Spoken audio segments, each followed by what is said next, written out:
ইতিহাসের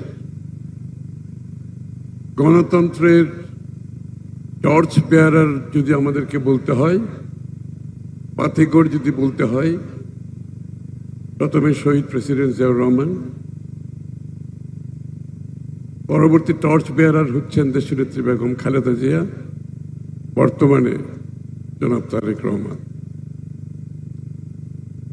এবং বাংলাদেশ জাতীয়তাবাদী দল।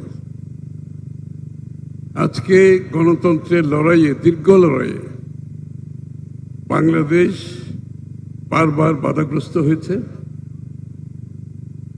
কিন্তু এত ত্যাগ, এত সংগ্রাম, এরপরে যে গণতন্ত্রের জন্য, জনগণের মালিকানা ফিরিয়ে দেওয়ার জন্য এত ত্যাগের পরে আজকে আবারও গণতন্ত্র হুমকির সম্মুখীন হয়েছে।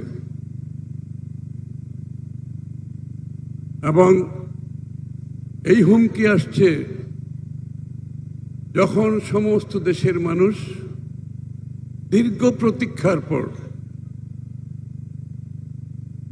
তাদের ভোটাধিকার প্রয়োগ করে একটি নির্বাচনের মাধ্যমে একটি নির্বাচিত সংসদ করতে চায়, একটি নির্বাচিত সরকার করতে চায়।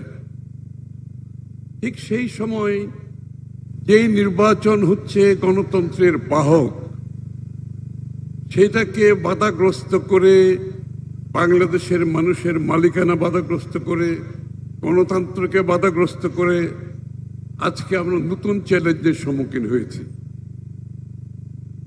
আমি কোনো বক্তৃতা দিচ্ছি না, আমি শুধু এইটুকুই বলবো, আমরা যে জায়গায় আজকে এসেছি, যে ক্রান্তি লগ্নে এখন দাঁড়িয়ে আছি,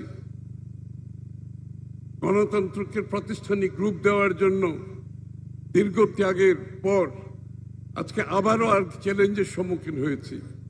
এটাকে মোকাবেলা করতে হবে। 7ই নভেম্বরের যে স্পিরিট, যে চেতনা, সেই স্পিরিট নিয়ে আবারও এটাকে মোকাবেলা করতে হবে আমাদেরকে, বন্ধুগণ। আর সংস্কারের ব্যাপারে আমি শুধু এইটুকু বলবো যে সংস্কার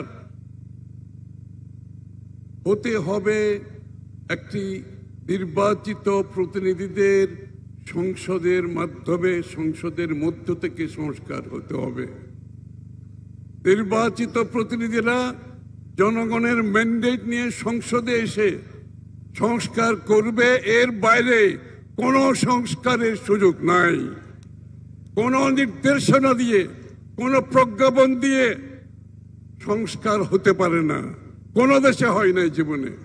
বাংলাদেশে আগামীর যে সংস্কার হবে, সেটা হবে বাংলাদেশের নির্বাচিত প্রতিনিধিদের মাধ্যমে সংসদের মধ্যে হতে হবে। আমাদের পক্ষ থেকে আমাদের 31 দফা সংস্কারের যে প্রস্তাব, আমরা সেটা আগামী দিনে ইনশাআল্লাহ জনগণের ম্যান্ডেট নিয়ে পরিপূর্ণভাবে সেই সংস্কার সমাধান করব। সবাইকে ধন্যবাদ।